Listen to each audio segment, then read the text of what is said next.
અત્યાર સુધી જે ઇશ્યુઝ આપણે ગુજરાતી ફિલ્મોમાં જોયા હતા એ કન્ટેમ્પરરી ઇશ્યુઝ નહોતા કે જે બધા ઓડિયન્સીસ જે અર્બન આપણા જે ઓડિયન્સીસ છે જે હિન્દી ફિલ્મો તરફ અને હોલિવૂડની ફિલ્મો તરફ વળેલા છે એ લોકો ઓડિયન્સીસ છે એ બોલિવૂડની ફિલ્મો તરફ કે બોલિવૂડની ફિલ્મો તરફ ઝુકાયેલા છે એ લોકોને કઈ રીતે આપણે ગુજરાતી ફિલ્મો તરફ ખેંચી શકીએ અને આપણી ઇન્ડસ્ટ્રીને આપણે એ લેવલ ઉપર કઈ રીતે લાવી શકીએ કે આજે સાઉથની ઇન્ડસ્ટ્રી છે કે બેંગોલની ઇન્ડસ્ટ્રી છે એ લોકો ત્યાંનું કેટલું સારું કન્ટેન્ટ બનાવે છે અને એ લોકો ત્યાંનું કામ કરીને ખુશ છે એટલે એ લોકો નથી બોલિવૂડમાં નથી જવાનું આપણી ઇન્ડસ્ટ્રી કેમ પાછળ અને આપણામાં નાટકોનું આટલું સારું કલ્ચર છે વાય નોટ ફિલ્મ્સ એટલે અમારું મોટિવ એ હતું કે અમે એવી ફિલ્મ બનાવી એન્ટરટેનિંગ ફિલ્મ કે જે બધા અર્બન ઓડિયન્સીસ રિલેટ કરી શકે અને નાના છોકરાથી કરી અને મોટા લોકો સુધી બધા જઈ શકે ફિલ્મમાં અમારું મોટિવ હતું કે અમે ફિલ્મમાં કેપ્ચર કરીએ એ અમે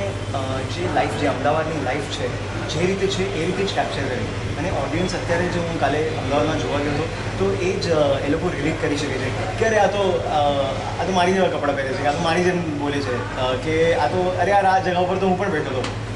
તો એ રિલેટેબિલિટી જે છે કે હું પણ આ પોઝિશનમાં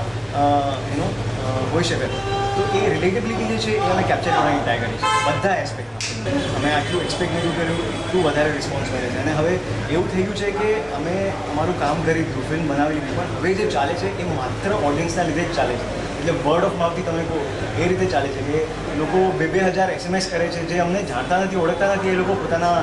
મિત્રોને અને ફેમિલીને SMS કરે છે કે તમે જઈને જુઓ તો એ જોઈને બહુ જ સારું લાગે છે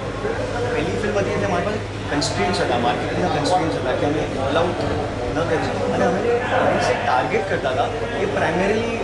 સોશિયલ મીડિયા ઓડિયન્સ હતી કે ફેસબુક થ્રુ તો અમને હતું કે અમે જો ફેસબુકની દ્વારા એ લોકોને કેપ્ચર કરી શકીએ તો ધેન વી કેન વિન ધેમ જે પ્રોમોઝ અમારા જે ડિઝાઇન થતા જે ટીઝર્સ ડિઝાઇન થયા હતા એ લોકોને ધ્યાનમાં રાખીને થયા હતા અને એ જ જે વાયરલ પંખીડા તમે જુઓ સોંગ કે અમારું પ્રોમો જે જો તો એ વાયરલી જ સ્પ્રેડ થયું છે અને હું અત્યારે યુટ્યુબ ઉપર જાઉં તો અગર હું જોગ્રાફિકલી ચેક કરું તો યુએસની જે મેપ છે એ વધારે ગ્લો થાય છે ત્યાં ઇન્ડિયા કરતાં કે ત્યાંના લોકો વધારે જોઈ ચૂક્યા છે